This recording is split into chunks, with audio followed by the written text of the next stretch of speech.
ready? Anytime you're ready. Boom, boom, boom, boom, boom. Okay, you don't have to do that part. Okay, ready? Anytime you're ready. Oh, hey. Didn't see you there.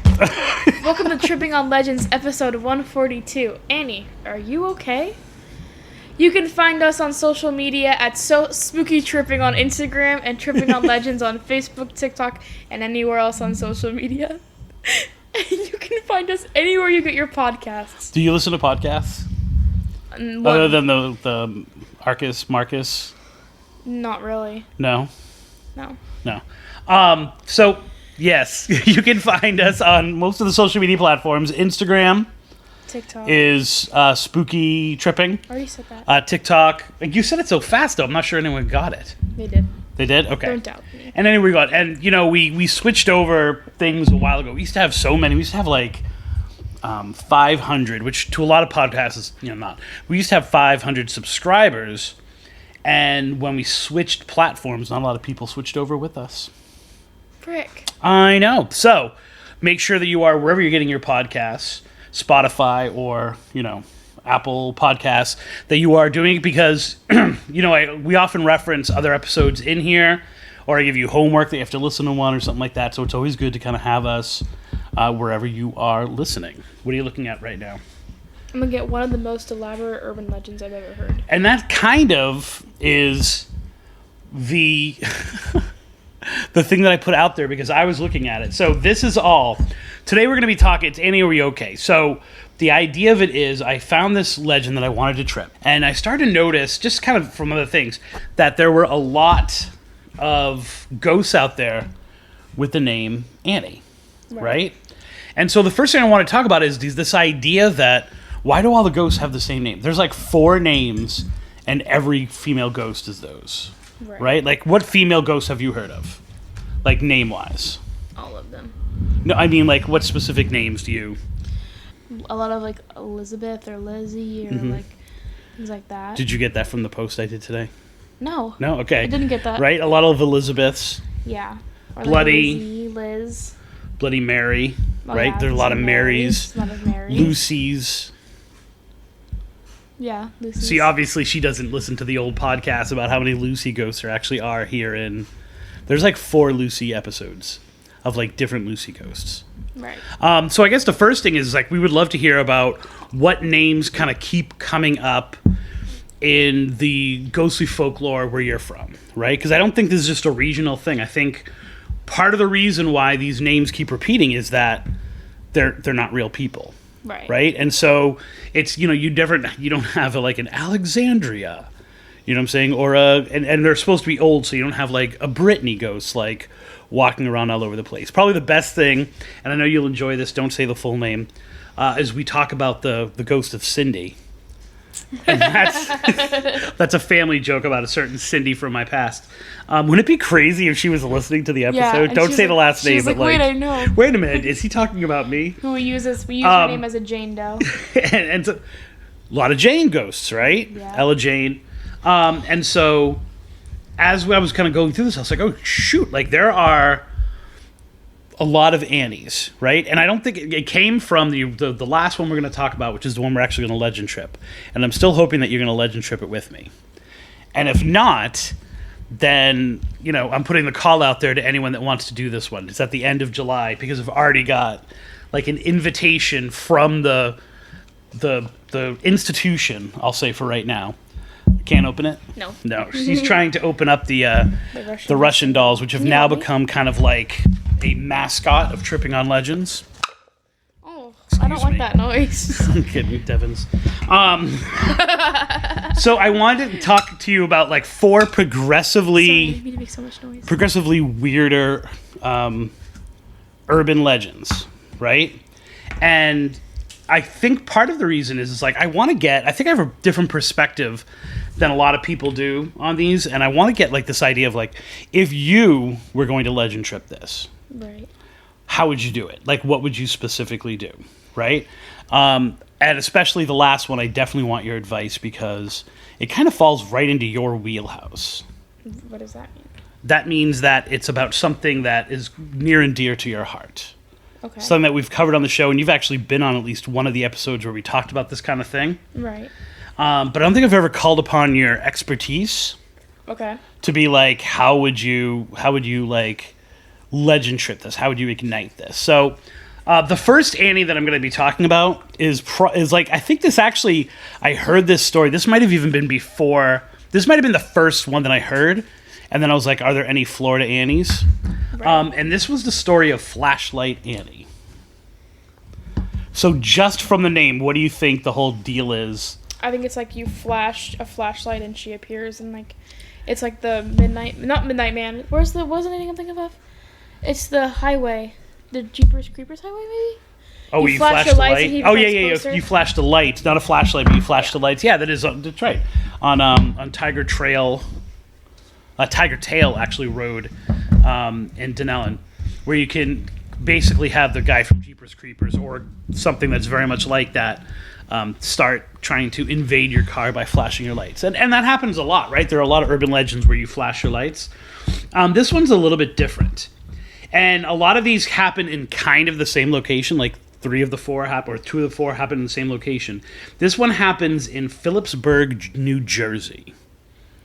Which, as you know, I lived in New Jersey, even though it's not said often. I lived in New Jersey for 3 years. This must be right on the border of Pennsylvania. So I think the other one that we have is like an hour away. So if we actually wanted to go to New Jersey and do these legend trips, we could. Okay. But you have no desire to go to Jersey, do you? I like going up north. Okay. Excellent. I'm just busy. I'm a I busy got gal. you. The road is not specified, although it does say the road to East Pennsylvania. So I think those people who are in the area, specifically, this is like an urban legend and a ghostly legend that's passed down through truckers. Right. I think they probably know exactly where this is, and so they don't need to know, like, it's on Highway 83 or something like that. But since maybe as early as the 1940s, there has been a certain woman of the night. And on this road, I guess, is like where a lot of the truckers like stop. Mm-hmm. You know what I'm saying? They're not going to a truck stop like they stop on the side of the road, or then there actually is a truck stop in the area as well. But a lot of them stop on the road. And Annie, right, would swing 2 flashlights walking down the road to signal that she was open for business. Right. Do we understand the business that I'm referring to? Prostitution. Yes, exactly. So this Annie is a hookah. Right. She's a roadside hookah. So she would actually walk down and she would be swinging these 2 flashlights to say, I'm open for business. And then the person would either honk or flash their lights. She'd get in the truck. Now, here's the story that kind of the truckers tell. When Mary became of age where she was no longer... Did I keep saying Mary? You have the permission to smack me. Okay. I'm every ready. time I say, look, she's like, finally, she's like sitting up. She's got a little...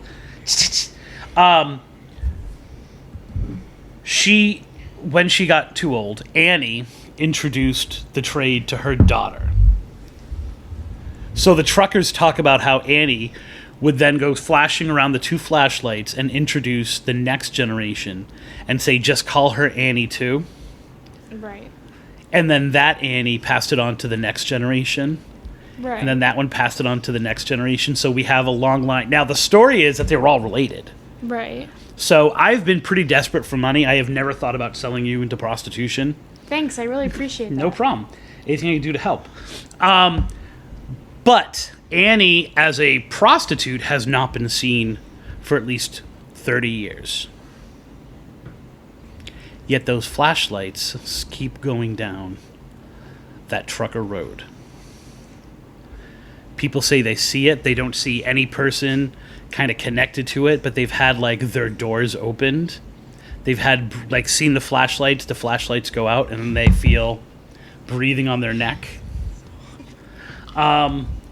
So I loved this one. I thought this one was a good start because nothing's better than a good hooker ghost. Right. And we're going to see, like, there's a lot of connections to ghost stories that have been around this house for a little bit. Because we talk about the ghosts of the prostitutes on the tour. So that was my first one. That's a little easy one. Right. But the crazy thing is that this is in so many different Reddit threads, and like, you know, truckers are usually much too old to like be on Reddit. 4chan or something Right. like that. But definitely Reddit, Facebook posts, things like that.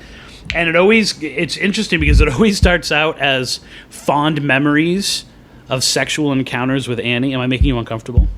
No. Sorry, I have a piece of dried skin on my eyebrow. You're throwing. You just keep like looking over at me. I can see it in the camera. I gotcha. And then like it'll be like long lists of like, I remember Annie. I lost my virginity to Annie. Like Annie was always this. Right. And there was actually, you know, some very detailed reports in that folder. I'm not going to get into. I'm like, oh shoot. And this folder right here? I printed it out on my school computer. I feel so dirty. As well, she's going through it, as well as like, and then the discussions always seem to fall back into this idea of this ghost who is still trying to kind of lure these men in all these years later. So I thought that was an interesting one to start out with. But then I ran into Annie of Dice Road. And when I say like, this is the most elaborate backstory of an urban legend I've ever heard, right? Right. Like, and the interesting thing is so many urban legends have kind of this, like, scattered one. Right. Like, every year I tell my students we do this project, and, you know, one person in every class, because only one person can do each legend, wants to do Bloody Mary. Right. And they Google it, or they chat GPT it, and, like, the very first thing they come up with is like Bloody Mary of England, who has nothing to do with the Bloody Mary legend. Right, I've even actually heard it on a few podcasts. She has nothing to do with the Bloody... But, you know, the idea is like, you know, it's there, and it's kind of like, okay. This one is crazy friggin' specific. Right. And I tried to research it. It's got cemeteries. It's got like a whole backstory. The best part is it has a fake diary that's become like canon, right? Like people refer to this fake diary that never existed. And it all starts, a lot of the information I'm going to tell you comes from an article from Valerie Markova in 2015. And what I found is, what you find when you do this stuff is that a lot of people just kind of copy and pasted certain things from her. Mm-hmm. So this takes place in Saginaw County on Dice Road in Michigan. Michigan seems like a dream to me now. I have wanted to go up to Michigan, so I think this is like the perfect opportunity to go up there, because I have to hang out with Anna Rhodes Millerton, who is often referred to as Annie. And she is said to haunt the road, this Dice Road, and then also Dice Road Cemetery, which is in there as well. Now, she was originally not born in the United States, ? It doesn't say where she was born, but her original name was Anna Rhodes Fazio. Right. So, on one hand, it makes me seem like, oh, she was born in Italy. The next thing is, like, Fazio is, like, the worst fake Italian name of all time. Right? Like, I think, wasn't that the person in... I'm talking to the wrong person. Wasn't there Shirley... Oh, that was DeFazio, but still. She was supposedly born in 1911.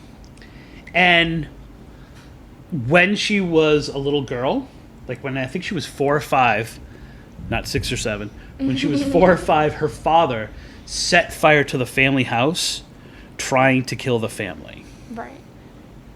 So there's already a mystique about her childhood. It doesn't say if he survived, or it doesn't say like a specific reason why he was doing it, like what his motivation was, but that kind of develops afterwards. We don't get how who survived, anything like that, other than Anna. But it kind of feels like, as the story goes on, that maybe the rest of the family died, but she didn't, which kind of adds to this lore of like Annie is unkillable. Right. So she moves to Michigan, and she takes the name Rhodes, because that's her aunt's name. So she goes to live with her aunt.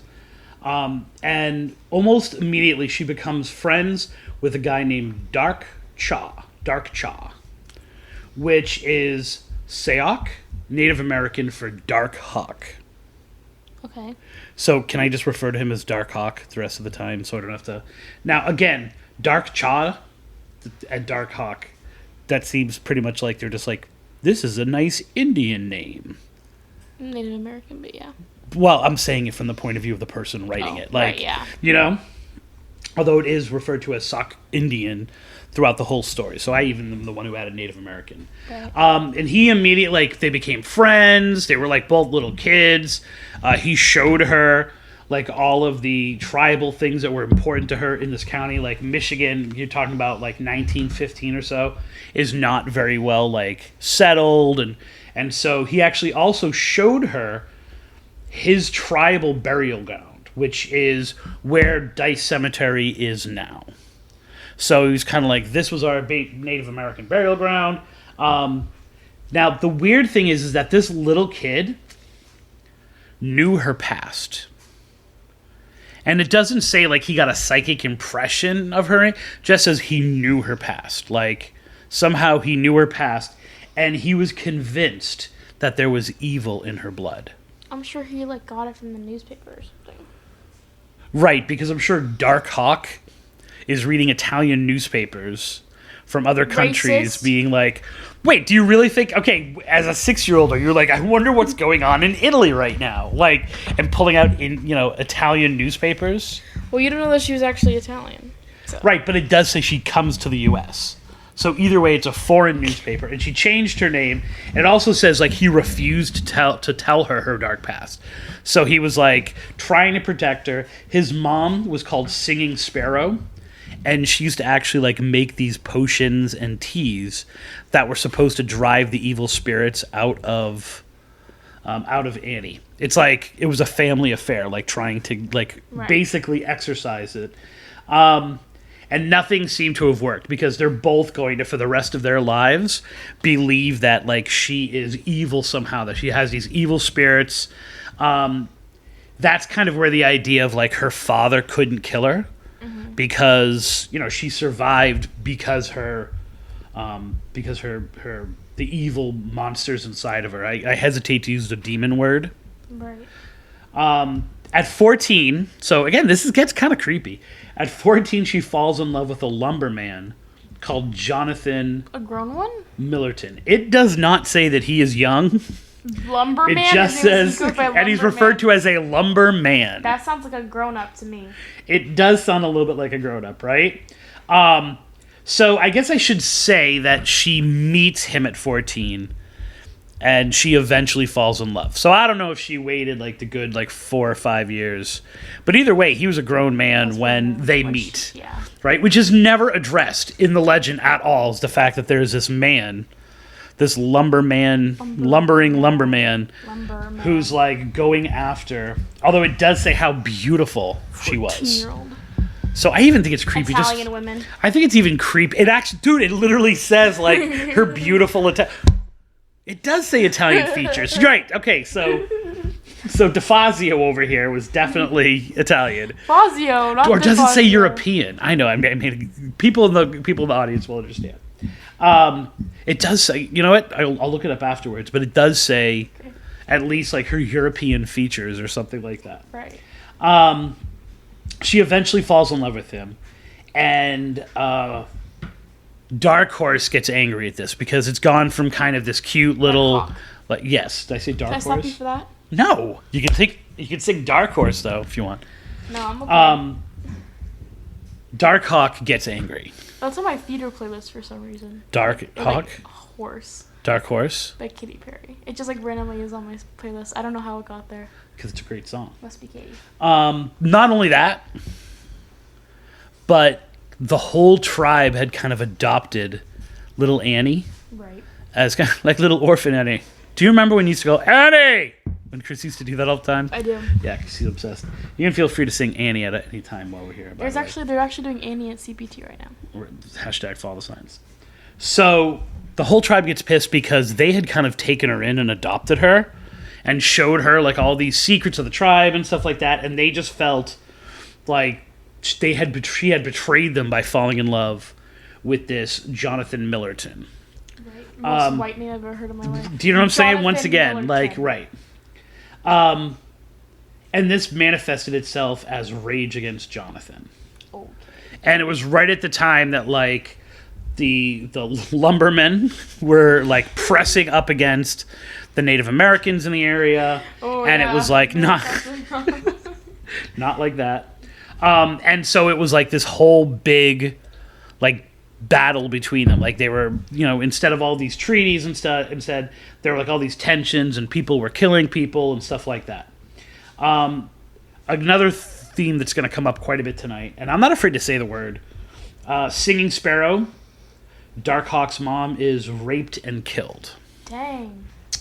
And for reasons that are not explained, Anna finds the body, and even to her last, like, dying breath, like, Singing Sparrow was trying to, like, save Annie's soul. Right. But she died, like, literally right in her arms, and she eventually, like, flees, goes back to him, goes back to John, and then they're married, right? So they're married, like, kind of in that time. Right. And this is really, again, really weird, because they're in Michigan, and they say he goes on an expedition on the Great Lakes.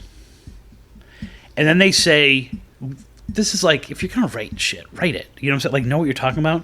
They say he's lost at sea.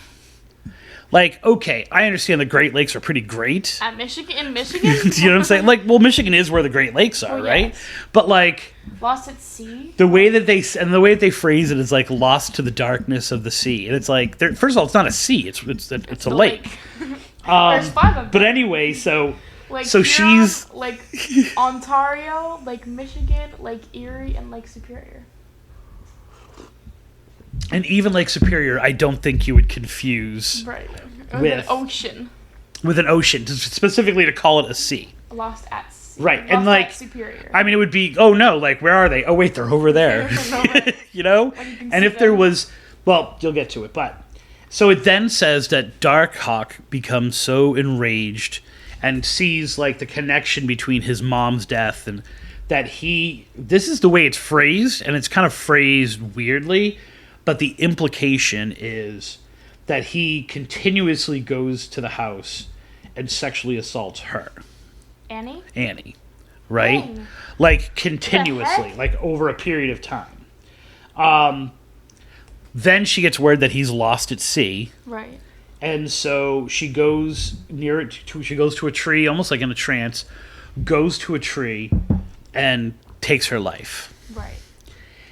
Now, that's kind of a all right story, and I took 6 minutes to tell it.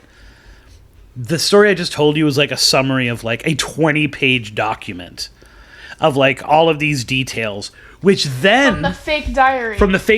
Okay, so the story goes that the Michigan Historical Research Foundation for Paranormal Activity. Holy mouthful. Right? And the best part is MHRFFBA. dude, that's how it's phrased the rest of the time.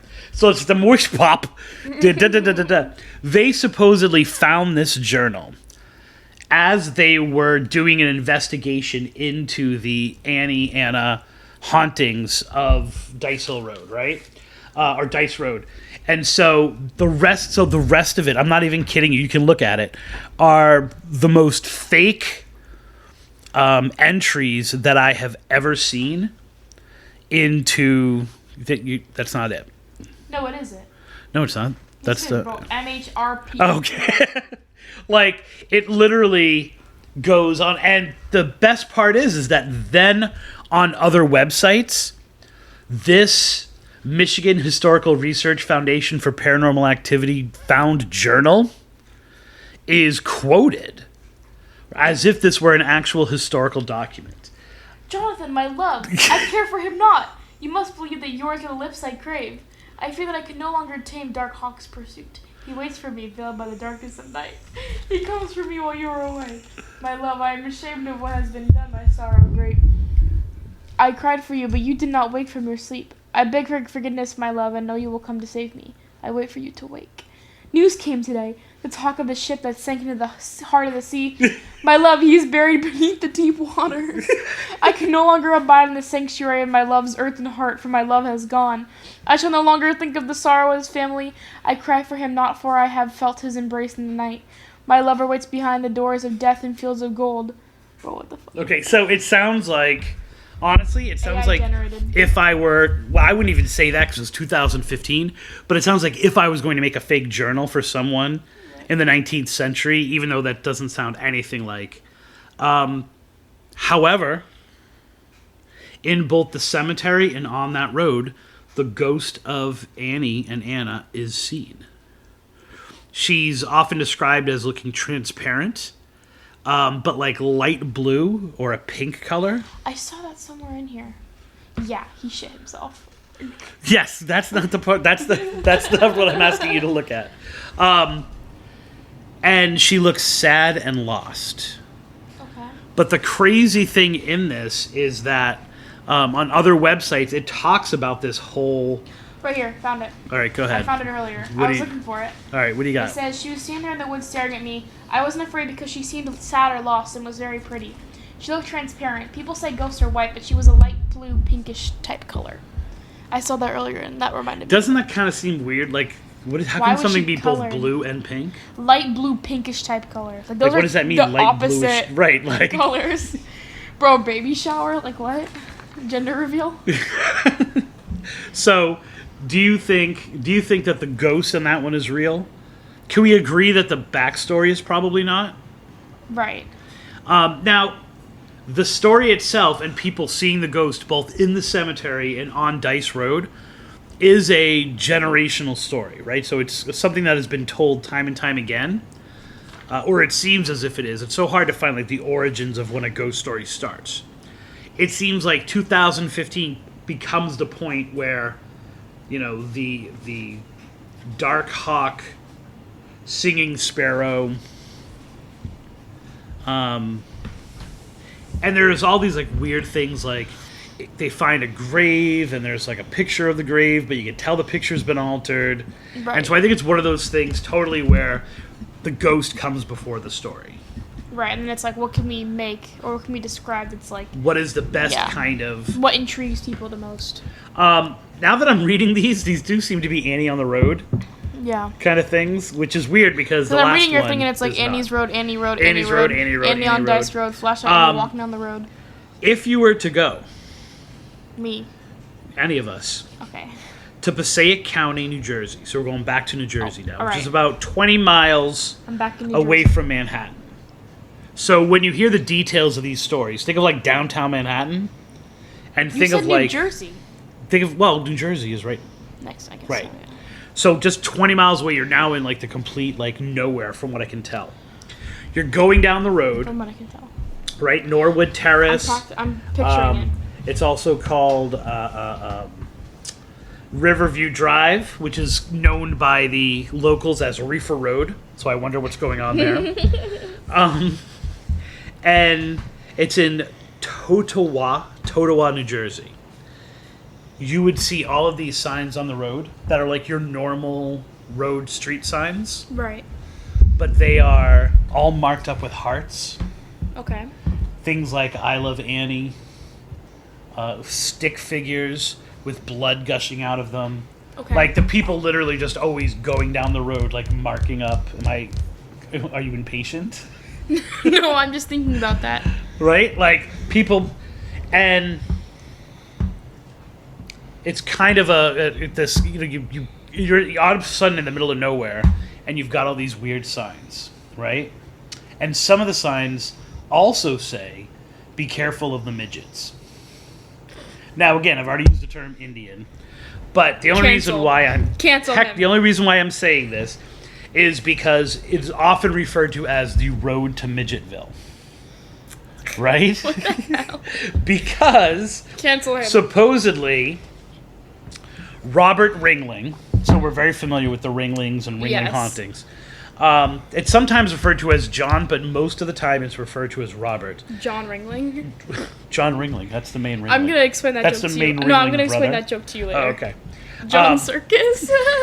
And then his brother was Robert. Ringling Brothers. John Circus. Ringling Brothers. John Robert Circus. John. That he set up an entire community for retired circus people. Right. In this place in New Jersey. Now, we know, because we're close to two of them, that this is something that happened, right? Like, there are, like, Gibsonton is, like, an entire community that was based upon, like, Ringling people retiring and things like that. And there are a few other, like, spots in Sarasota and Venice that were known for that. There's even one here in Cape Coral. Supposedly, there's an entire community. Now, the reason why they think that is because there's really small houses. Right. You think that midgets need small houses? Well... Canceled. You know? And this actually, I heard one reference to Alfred. I don't even remember an Alfred. I thought it was Robert. But it's really just all of these vacation bungalows. Right. So they didn't need to build these huge houses because they're these... Like, they're just vacation homes. So they're little bungalows, so they're small houses. Right. But to hear those reports, you would think, like, puckwudgies would be, like, coming out of them, or, like, they're, like, these little, like, Smurf mushrooms. But they weren't that small. They've now been completely torn down. Oh, no. But it said that... Where would they all go? Where would they all go? They'd have to find another mushroom. There you go. But you would be driving down the road, and, like, they would run up on you. Right? And they would, like, run the front, and they would, like, basically ambush your car. And they would, like, terrorize you. The circus performers? These glowing small people would come out of nowhere and just, you meant totally actually surround like your car. Puckwudgie. No, I'm talking about... No, I mean, like, I know. Puckwudgie, like, they actually look like Puckwudgies. Like, they're, like, tiny and, like, small. They just looked like New Jersey retired... Circus performers, but they were glowing. Like, it was almost like it was their ghosts. Right. Right, like that the community itself had been destroyed. They would attack your car. They would surround it. They would, like, bang on it, scratch on it, and stuff like that, and then they would just disappear. Do you imagine how scary that would be? Oh my God. There's a lot of stories like that. Like, the lemon God. heads. These people with these gigantic heads that would do that. And, of course, you have here in Florida, you have the same thing up in Naples, where they would have, like, the pig people. Like the squallies. I'm never going to Naples, ever. There's Another reason to not go to Naples. This, by the way, this is probably one of the most famous urban legends in the country. And I think it has something to do with the fact that if you like the Weird series, like Weird Florida, and Weird... it started in New Jersey. Mark and Mark are from New Jersey. So it all started from Weird, New Jersey. The story we're interested in, though, is the story of Annie. Now, there are a few different versions, but they all are kind of the same. Like, they have the same basic themes. I see that. She was... Oh, do you want to read it then? Oh, I'm just looking at the thing. Oh, okay. So she was... Dang, first one's brutal. She went to the prom, and she either... Sometimes there's like, and she got really drunk, but she left the prom. I think that's victim shaming. And some people say she got dumped. Other people say, like, her date, like, said something, like, rude or something like that, and so she, flipped out on him and left. And so she decided she was going to walk home. Now, we know a lot of legends that begin with the girls at some kind of dance. So she's in a dress and everything like that, and she's walking down the road, and she's picked up, raped, and killed by a car full of either sailors or, more of the stories say, teenagers. So some of them say they're even, like, teenagers that she knew. They pick her. What was that look for? Teenagers saying the wrong story. Teens that do that kind. Always watch out. Yeah, because, like, what would sailors be doing in this right? random, like, and they're like, they're looking for Lake Michigan to, like, little seniors on the side of the road. Do you know what I'm like? So Lake Michigan. Now, granted, this is New Jersey, but still, like, they're looking for Lake Michigan. They're looking for little girls on the side of the road in their prom dresses. So she is killed and left for dead. Or her body's just kind of dumped there. Now, there are two other versions of the story, which I'll get to a little bit later, like the details of it. But one of them said that she's killed by her husband on their wedding night. So it's the same kind of story. Like, they're driving down the road, they get into a fight, and he, two different versions. Either he like gets really mad and he kills her, Right. or he like throws her out of the car and takes off, and then another passing car she tries to get to stop, and they hit her and kill her. Right.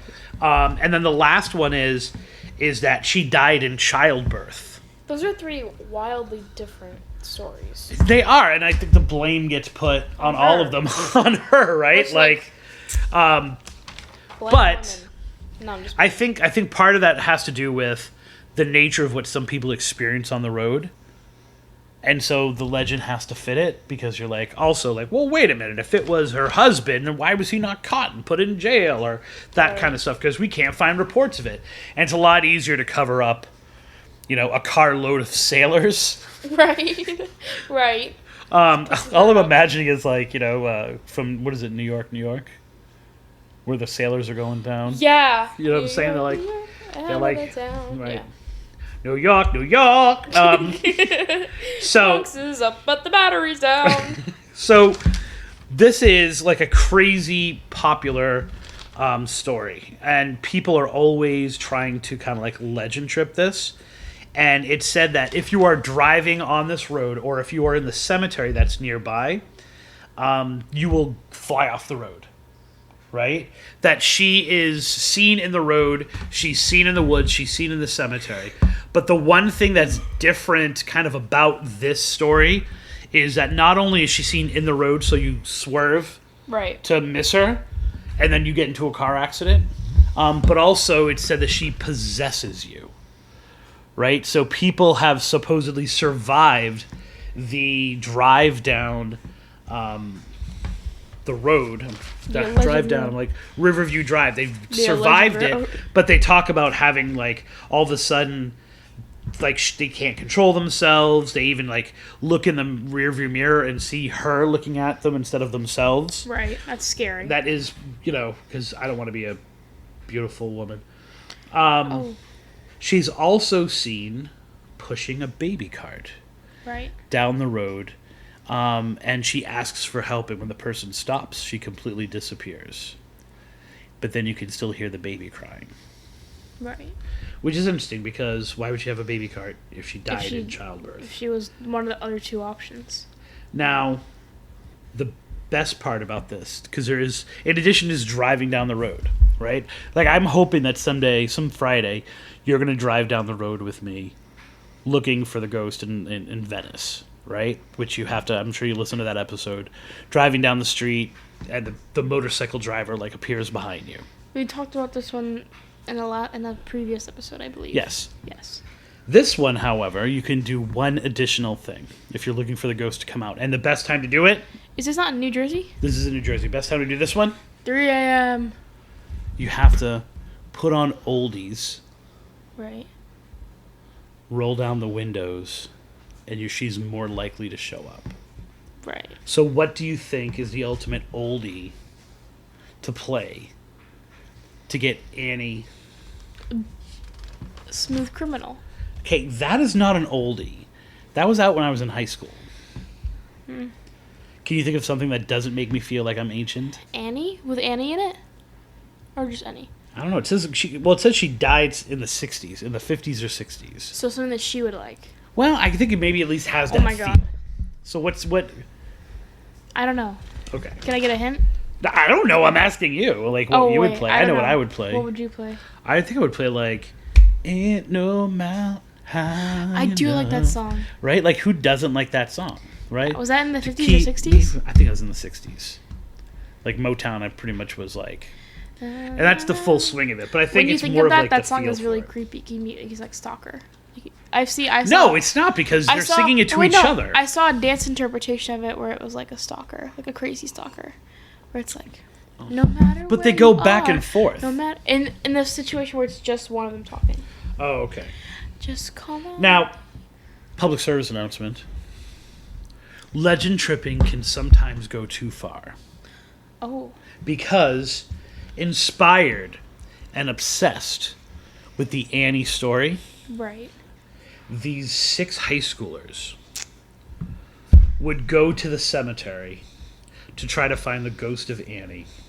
they would drive down the road, and they became like obsessed with doing this legend. They would drive down the road, their car, the windows down, the oldies blasting, right? This was in 1992. Right. Over the course of time, for reasons not entirely clear, 5 of the kids really started to unlike The last one of them. Yeah. Right? And they decided they were going We're to gonna kill him. This is like secret history. All right, go ahead. Wait a minute. Do you think this was 92? Right? No, wait. They 92. didn't kill him at the Bacchanalia. They killed the farmer at the Bacchanalia. But wait a minute. Spoiler alert. Wait a minute. Because it's called the Hail Mary murders. Because they continuously tried all these different methods to kill him and make it look like an accident. Hail Mary. And he miraculously survived all of them. Right. To the point that they he's a started to monster. become obsessed with the idea that Annie was somehow protecting him. Right? That he was, there's no way.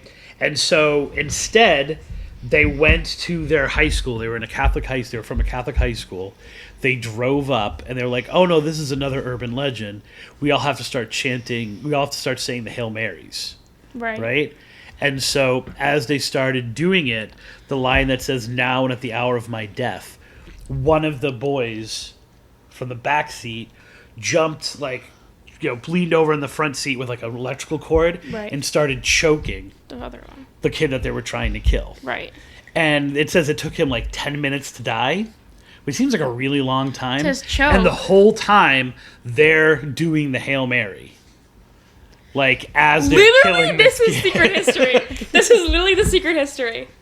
Well, we have That's to the look plot of at the secret we have to look at like They killed a guy. when it was written. Like I know I did a report on it in like 95. It was. I have it in my bag. We also have the internet. Alexa, when was the secret history published? It's recently. I don't feel like It's it's been not that recently. It was first published on September 16,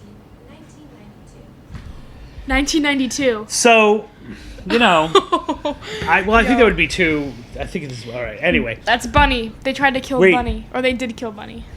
story's real. Actually, Like this actually happened. Some of the details She wrote are it. wrong about it. It actually was. It happened on Clifton Road, and instead of taking him to a high school, they took him to a middle school, like the middle school they had gone to. Henry. But here's the crazy thing. Anyone who's into the paranormal, who's watching this or listening to this, and if you're listening to this, chances are you're into the paranormal. They know Clifton Road. Clifton Road is considered the most haunted road in the United States. Also in New Jersey. So it's very easy to see how the story could have just easily transferred. Are you raising your hand? Go ahead. If you think of Richard Papin as like an outsider perspective, which is like what people think of him as, because he was never like actually in the group. Henry, Charles, the girl, Bunny. Oh wait, no. Henry, Charles, the girl, Yeah. Bunny. I guess you could include him. The other guy who. Because you're getting 6 people. Right. So and then Richard. Well, I guess you could do 6 of them, and then they try to kill Bunny. See, guys. Isn't the teacher, though, like really one of those people, kind of like a outside Well, he influence? wasn't there. Anyway, welcome to Tripping on Legends book review. The secret history. Have you finished that book, by the way? No. No, it's still It's there. on the way sometime. You know how quick I had to read that book, right? Anyway, I'm loving it so far. He does not like it. I was not fond of it. So it's easy to take, like, this is a great example of, it has all the elements of an urban legend, but also it kind of absorbs urban legends or real stories from other like that places. one. Like how quickly you hear it. Yeah, I like that one because I like the music aspect of it. Mm-hmm. And I like the fact that it's so well known that people graffiti it all the time. Right. Now, the crazy thing is this. If you are doing it, so this is why it's not a good... I also liked the branch off into Midgetville. That was my... Well, so the people of the town have a reputation. All these people are going, like, back when it supposedly was still Midgetville, but even after that, they would protect the road, right?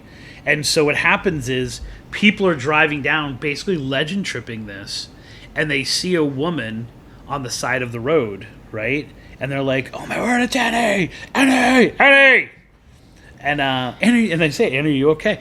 And then Annie will turn around laughing, right? And like 20 people will come out of the woods. Oh my God. and surround the This car. is good. This is good. Right? Yes. And the police have already been like called. Right. And they will like literally hold the people down there because they want people staying out of the area. Right. So it's kind of like, well, I'm not doing anything illegal, but then what happens is they usually have alcohol or drugs with them, or they've got like, Right. they've done some kind of like vandalism, things like that. The other aspect, the last aspect of this is the story goes that after Annie's death, her father would go to the place where her body had been dumped, and he would paint the road red as a reminder that, and some people say it's the guardrail near where she died, as a reminder of like, this is what happens when, you know, and they've never caught the killers, or like whatever the story might be, to keep reminding the people. But now, 3 generations later, they said the paint appears by itself. Dang. And if they go and they paint it over, and they've had like people hang out in the woods videotaping it and stuff like that, the next day just like the bloody mark keeps on appearing.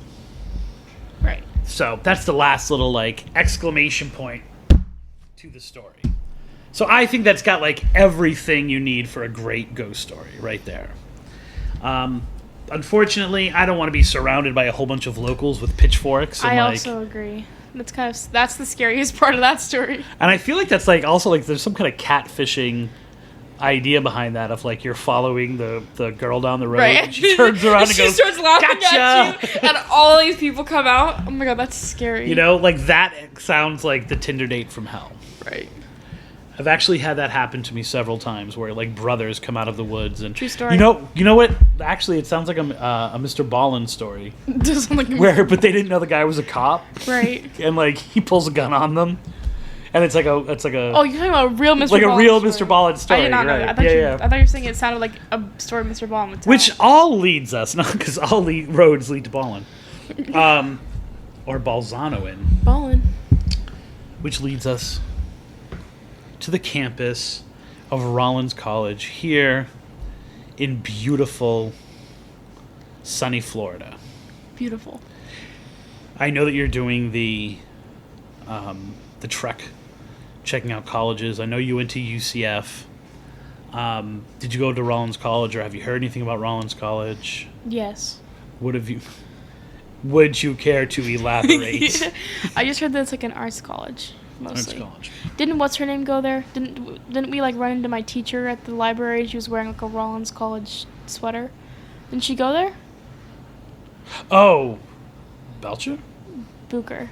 Yes. Yeah, I think so. Yeah, that's what I know. One of my students went there, which I thought was crazy, because I'm like, how would I ever? And he became like a film director. So it Dang, definitely good for is him. an arts college, and kind of the the anchor of this college, or the anchor of the arts program, is the Annie Russell Theater, Right. which is, according to this, the longest continuously operated theater in Florida. Which I find hard to believe, because it was built in the 1930s. Yeah. that So doesn't like sound- the arcade theater beats that by like 15 years. Right. So I find that hard to believe. It is a 375. Maybe it wasn't continuously operating. Yeah, I was going to say the only thing I can think of is like It's so if the uber arcade. specific. And you can't say that, the longest continuously operated theater. And we don't. Anyway. Right. So it was built in 1930. In the 1930s, I have the exact date. 1932. I'm sorry, 1931. And in 1998, it was officially listed on the Registry of Historic Places. Awesome. This is an absolutely beautiful theater, and as we all know, every theater's haunted, Obviously. right? We even have one at North. Do you think that there's a ghost in the theater at North? There is a ghost in the theater at North. Tell me about that. It's backstage. You gotta like tell me the it story. throws stuff sometimes on the floor. You sure that's not just Laux I'm certain. getting pissed? I'm certain. Who's it supposed to be? I don't know. No one knows. What do you say it like that? Like, oh my word! Like, how have Because you no guys one, not no one made... is like, no one is like us, where we're like, oh, I wonder who the ghost is. Why has no one told me that? True fact. It only happens sometimes. Like, it's not as frequent. It used to happen a lot back in the day, like when Whitener was still there. Mm-hmm. It doesn't happen as much now, but like I've like seen it. I never thought of the theater at Cultural Park as being haunted, which is a theater we've that talked Ella about it. performs in a lot. We've talked because it's ancient. That theater is ancient. Like it's like old, and it's like old air conditioning, old everything. I remember when I was younger, we were always really scared of like this. There was this. Have you seen the mannequin? Outside? No. No. Harold. No, talk about it. There's a mannequin inside, and it's made of a bunch of mismatched mannequin parts, and it has like a head of like a. I'm trying to think of how to describe it. It has like like Slappy the doll. Yeah.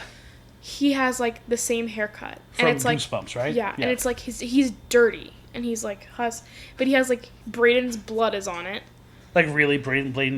Braden's blood is on it. People's like bodily fluids are on it. It's ancient. Wait, are people peeing on it? No, like they spit on it. It's weird, but it's like a thing. Wait, why do they spit on it? Like for good luck? Yes. But sometimes he moves, and no one knows who moves him. And what's his name? His name is Harold. Harold. Sometimes he's in the quick change closet, sometimes he's in the girls' bathroom. He's been in the shower in the girls' bathroom, he's been in a stall in the girls' bathroom, he's been in the back workshop. Sometimes when I was in Mary Poppins Jr., I had a quick change from a sweep from Miss Andrews into a sweep, and he was back there, and I asked who put him back there because I thought that they put them back there to scare me, and no one knew who did it. He moves around the theater, no one really knows who moves him. I actually don't even know if he's still there. I'm doing an investigation there. Like in 2 weeks. You should ask him about Harold the doll. I'm gonna ask. Are you coming with me? Am I? I don't know if you want to. I don't know. I'm gonna ask what next to normal auditions are. That's crazy. Crazy. Why'd you say it like that? That's crazy. That's crazy. Because I had never boy. gotten a feeling there. I never heard of anything there. Now I'm hearing about it's just this doll mannequin. This convergence of old props that they think are like haunted objects, and people some spit weird on it thing. for good luck. What's the guy's name who recently passed? The owner, yeah. Michael. He didn't pass, did he? The person who's Yes. What is his name? I don't remember his name. And literally like saw him every day. And for the office smells like him now. Yeah. Yeah. Yeah. They were talking about that too. So. Yeah, I think he does. I should do an episode next sweet. week about how to what are your best suggestions of like local. For I mean more of like how would you guys? Yeah, how would you guys teach us? But that's there's totally ghosts at Cultural Park. If anything, I would say there's more likely to be a ghost at Cultural Park than there is at North. Because at North, it's kind of like you see things moving. It's kind of just like maybe it's gravity, maybe it's like the wind. No one wants to stay at school. Like who wants to be in the theater at school? Me. Has anyone ever died on campus? You should look that up. I don't think they have. But none of those people are Anne Russell, who is said to haunt her theater. Oh yeah, sorry, off track. I know. So she was born in 1864 in Liverpool. Right. And should I do the rest of it in my Liverpool accent? Please don't. Her mom was the famous actress Jane Mount. The famous actress. Right, if you're living in 1864, you're like, for all our 1864 fans, they're like, we see you. Jane, I know her. And she had a brother who you got the impression that he was the early bloomer, like he was a younger brother, but he was the better actor. Right. So they eventually, when she's pretty young, moved to Canada. And I think they moved to Montreal because she eventually goes to the Montreal Academy of Music. Now, one of the weird things is at age 12, her brother, Tommy, gets a job where he's going to be touring the West Indies, like in a production, and she's sent with him as like a babysitter, like to like look after him and make sure everything's okay. While she's at school? Well, she obviously drops out of school because it's like a long run, which is kind of insane if you think of like let me send my 12-year-old, but it is 1870, 1880, so it's not like public schools were, Right. She eventually herself starts to kind of like get something. She does over 200 shows of the production Esmeralda. And then she ends up in 1883 joining the New York Fifth Avenue Theater Company, which at that time was one of the most respected theater companies that in the Broadway area. She marries in 1884. She marries Eugene Wiley Presby, and unfortunately, they get divorced in 1885. Dang it. Moral of the story? Don't fall in love. Well, 1887 it looks like. Cause Yes, I say she 85. dies like somewhere. 1887, yes. Yeah. So the strange thing is that she would have these like bouts of being like highly successful, being touted, and then she would get sick. What is being Right? touted? Like people praising her, you know? And she would almost get to this like famous level of where she would become like world famous, but then she would get sick and she would kind of like be suffering again. And so she was constantly having to go off the road. In 1890, the Fifth Avenue Theater Company raised $3,000 for bills. Like, that's how much she was kind of beloved. 1903, she marries Oswald Yorkie. And I'm thinking, or maybe just York. I was going to say, And hey, it what's says, this is just a funny thing, like when you're in research mode and you think everything is like important. So the line in the story said, I thought I put down here who had written it. It said that he was a keeper, right? And they were being like casual, calling him like, oh, he's really good for her. He was a keeper. And I'm like, do they say he was a goalkeeper? Like he was a beekeeper? Like I was trying to analyze. He was a keeper. What did he keep? Like, yeah, what did he keep? He kept her. Is this important to the story? And then I realized, not really. They just loved each other. Right.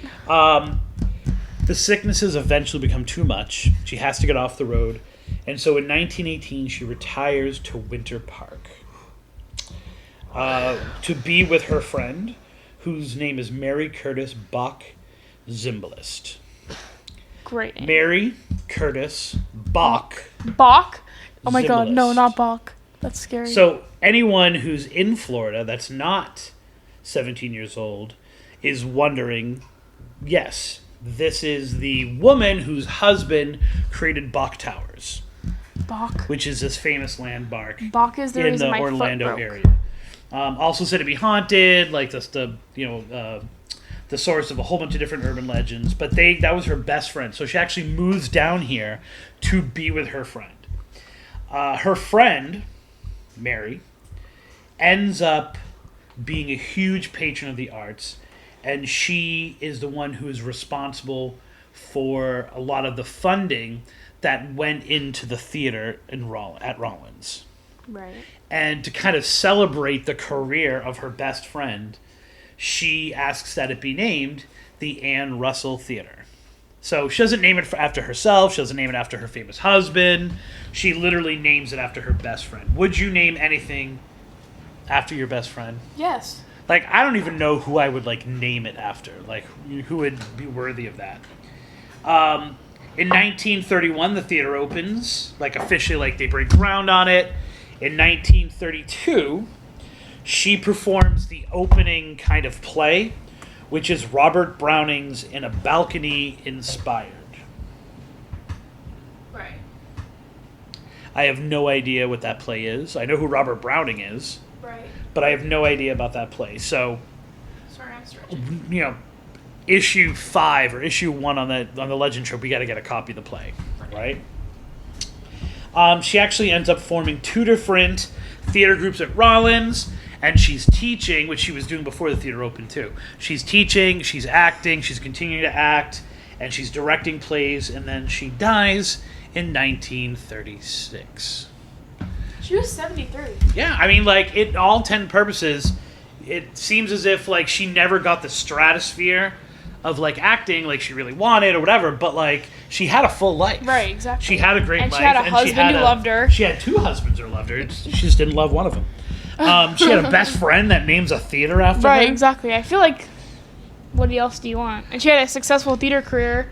So, we often talk about, like, ghosts, and, you know, because you gotta have, like, ghosts have to be sexy. Not literally sexy, but, like, the ghost story is like, oh, their spirit is, Right. like, no. Attractive. Right? It's like they have unfinished business or they died violently. This woman didn't die violently. Right. She didn't. She didn't have unfinished business, it seems. It seems like she just loved the theater. Right. Right? She didn't want to be kept from it because she is said to be at the theater. There are two other kind of ghosts hanging around. One, I feel like this is like an episode, like this would be on House on Haunted Hill. One's called the Middle Aisle Walker. You mean Haunting of Hill House? Yeah, what did I say? House on Haunted Hill? Oh, did I? I think that's the original one.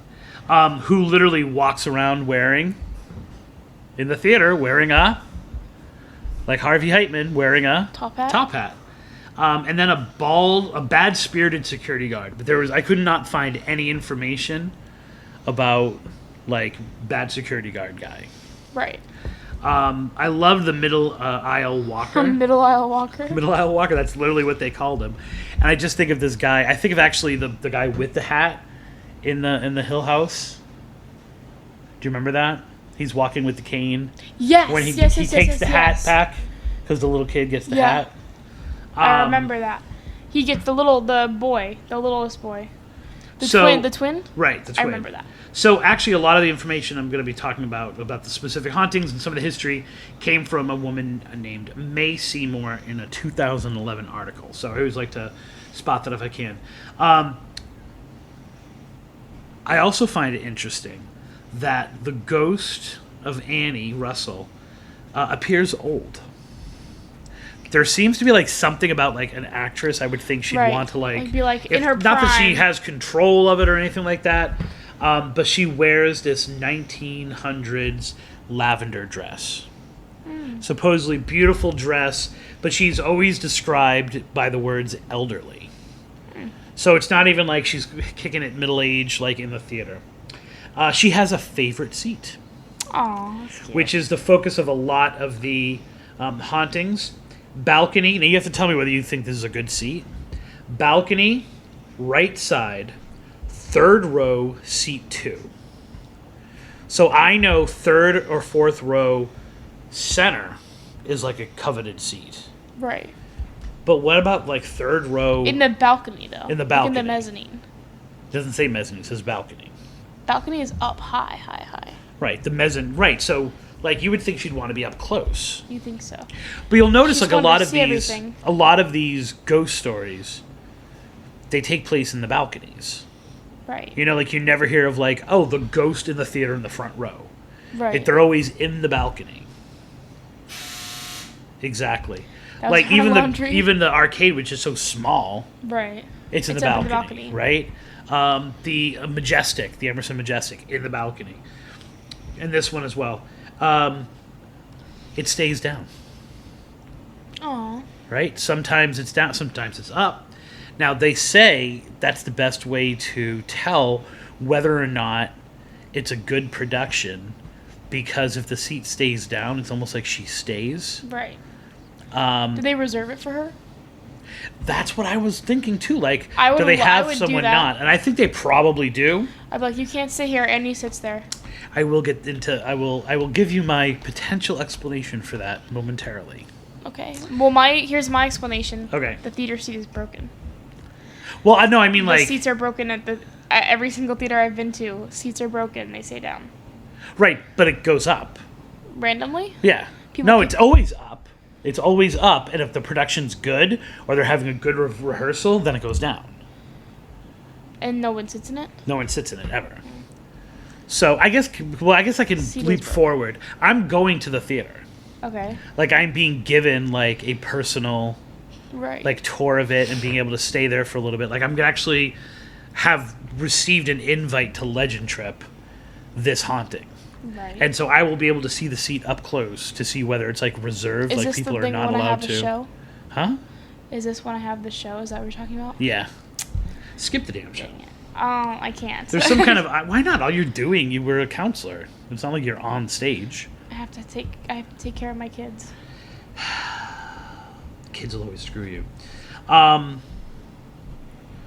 They also, during rehearsals, they'll hear a solo person clapping. Aw, that's sweet. Right? Not slow clapping. I'm like, No, I'd be like, but they One hear clap. clapping, one person clapping, from that area, but there'll be no one up there. That's and they'll really be looking sweet. at it and still hear the clapping, even though there's no one there. There's also a report of there was a guy named Jim Fulton. I can't remember what he did. And he came in, he had his like dog, and the dog like immediately ran up to the balcony and like stopped right at that seat. Right. There's also Annie's private dressing room. So she was, not only was it named after her, but she was so popular and kind of she had her own dressing room, which was above the stage. Okay. Right? Since her death, it has been kind of sealed off. It's been turned into an electrical closet, and it's bolted, right? Right. And so she actually has been known to, during, once again, when she's a rehearsal's going well, something like that, she will open up the door. Even though it's clearly bolted, she'll unbolt the door, and the door will just like fly open. Aw, Right? that's sweet. This But is it's a like sweet ghost. bolted. Right? Well, you wait till you hear it. Okay. Now, the other thing is that she is said to give her approval during rehearsals. So if a director has a tough decision to make about which actor they want to be in the production, an actor will be on and the door will fall. And if that door falls, they definitely cast that person. That is like I love this ghost. You're going to be rethinking that... Uh-oh. You're going to be rethinking skipping that production to come with me? I can't. It's my job. I get paid to do it. She also did a good deed. So there were these kids, and one of the things I liked when I was hearing this story is that all the people who this has happened to are college kids, right? So it's literally like all the people in the theater, the working people in the theater, are the college kids, right? Doing the production. And so there were these teenagers who were working on stuff, and then one of them left to do something, and then the other one stayed, and he was trying to rig up the lights. There are so many similarities between this and some of the stories from the arcade. So he's trying to rig up the lights. He gets on this ladder, and he's trying to throw like the light, like the cord over something, and he starts to feel a tugging on his jeans. Right. Like, I get down. I'd be like, yeah. right. He doesn't stop. He keeps going. He puts his hand on a live wire.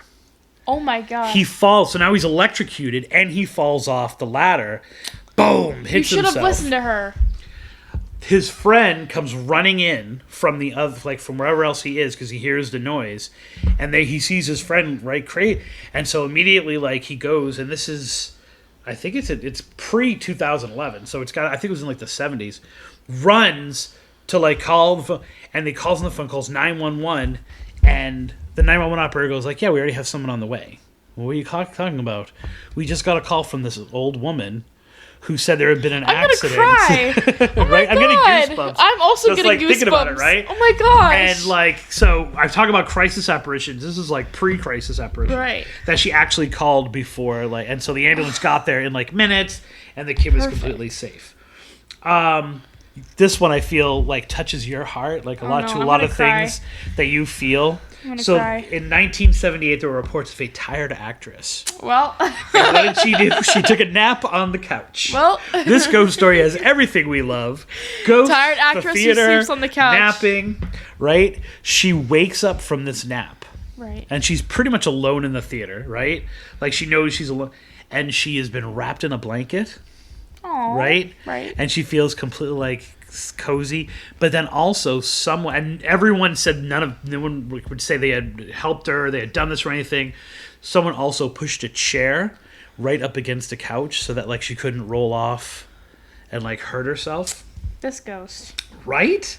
And one time there was this person who was working, she was an actress, and she saw this old woman. And the woman looked like she was happy, but it looks like she thought she was lost because, like, why is this old lady walking around? Right. And she's asked her for help, like, do you need any help? And the old woman just kind of looked at her and smiled and then just, like, disappeared. That is, to me, like, one of the, not creepiest, but one of the I don't know how I don't know how I would stop from not being unnerved. Like it's like To like literally be like interacting with a person. Like we always hear, oh, there's a thing on the road, and then like da da. It's like oh my gosh, like are you okay? But just and to she's be- just like, I think it's disappeared. Yeah. I'd be like, did I just dream that? Like what just happened? Right, because you're like, what the just went on? On the same day, she was seen by another student who was painting. So they were on the stage painting, and she was just in the regular audience. She wasn't in the balcony. She was in the regular audience, just kind of pleasantly watching her paint until she too disappeared. This, I cannot wait.